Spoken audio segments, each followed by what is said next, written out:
क्या होता है इसके बारे में आप कुछ बताइए। बहुत अच्छा सिस्टर बहुत अच्छा क्वेश्चन पूछा आपने। ब्लड प्रेशर एक कॉमन ब्लड प्रेशर है जो हमारे खून की नसों में यानी ब्लड वेसल्स में जितना ब्लड फोर्स लगाता है ब्लड प्रेशर की वाल में, वह ब्लड प्रेशर होता है।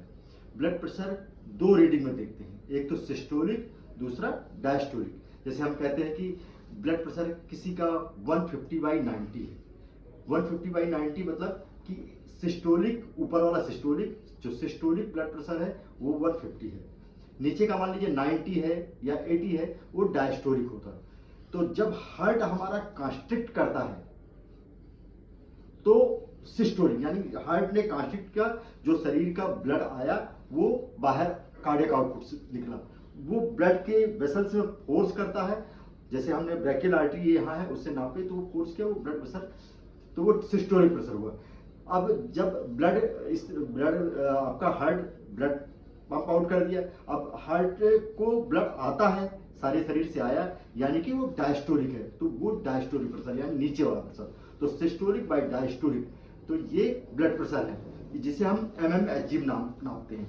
नॉर्मल ब्लड प्रेशर आपका 120/80 होता है, 120/80 मिलीग्राम पर डेसिलीटर होता है mmHg।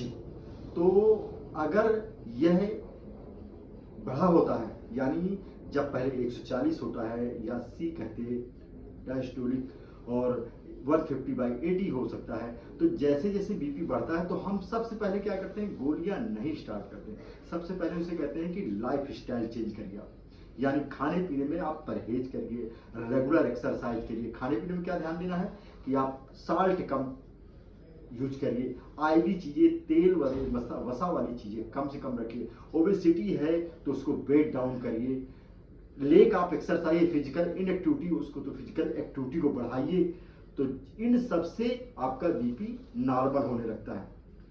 इसके बावजूद भी अगर हफ्ते भर कोशिश किए नहीं नॉर्मल हो रहा है, यानी 140/80 से ज्यादा है, 160/90 ऐसे कुछ ज्यादा है, तो हम एक हफ्ते बाद उसकी टेबलेट स्टार्ट कर सकते हैं। तो अगर आप अपने शरीर के ऊपर ध्यान देते हैं तो ये ब्लड प्रेशर आपका रिवर्सिबल हो जाता है, क्योंकि आपने सही लाइफ स्टाइल चुनी।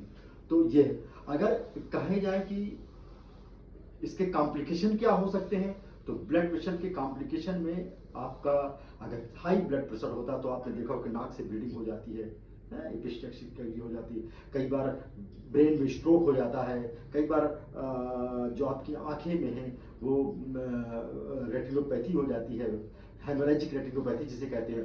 किडनी में है, उसमें किडनी में वैस्कुलर हाइपरटेंशन हुआ तो किडनी फेलियर हो सकती है, किडनी में क्रिएटिनिन लेवल बढ़ सकता है, किडनी अपना काम बंद कर सकती है। तो इसी तरह ये हार्ट में आ गया तो एंजाइना हो गया। तो most common cause of heart failure is blood pressure. तो ब्लड प्रेशर हार्ट के लिए बहुत घातक है। तो ब्लड प्रेशर एक ऐसी चीज है कि जिसे आपको कंट्रोल करना बहुत जरूरी है। और ब्लड प्रेशर बहुत कॉमन है आम पब्लिक में। आप 10 लोगों को बैठा दिए, 7-8 को ब्लड प्रेशर निकल आएगा, 4-5 तो उसमें ऐसे होंगे कि आप उनको पता ही नहीं होगा कि मुझे ब्लड प्रेशर है। तो इसलिए इसको मापना बहुत जरूरी है। कुछ सिम्टम बता सकता है पेशेंट, जैसे कहेगा मुझे हेडेक हो रही है, मुझे चक्कर आ रहा है, मुझे पल्पिटेशन आ रहा है, मुझे स्वेटिंग हो रही है। तो अगर कुछ ऐसे लक्षण मिलते हैं तो आपको जरूर ब्लड प्रेशर चेक कराना चाहिए। आप शुगर भी चेक कराते थे, और भी कारण हो सकते हैं, पर अगर ऐसा लग रहा है तो जरूर ब्लड प्रेशर चेक कराएं। तो कई बार देखा गया ब्लड प्रेशर बढ़ा है तो आप उसी के अनुसार आपसे नहीं बनता है तो नियरेस्ट डॉक्टर से मिलिए, क्लिनिक जाइए, हॉस्पिटल जाइए और अपना ब्लड प्रेशर ठीक करिए। तो दोस्तों ये बहुत अच्छी जानकारी है। ये ब्लड प्रेशर एक बहुत कॉमन सी चीज है, लेकिन अगर आपने अच्छे से अपना ध्यान नहीं दिया, लापरवाही की, तो ये घातक भी हो सकती है। तो दोस्तों नेक्स्ट वीडियो मिलता है। अच्छा लगा हो तो लाइक करिए और शेयर करिए।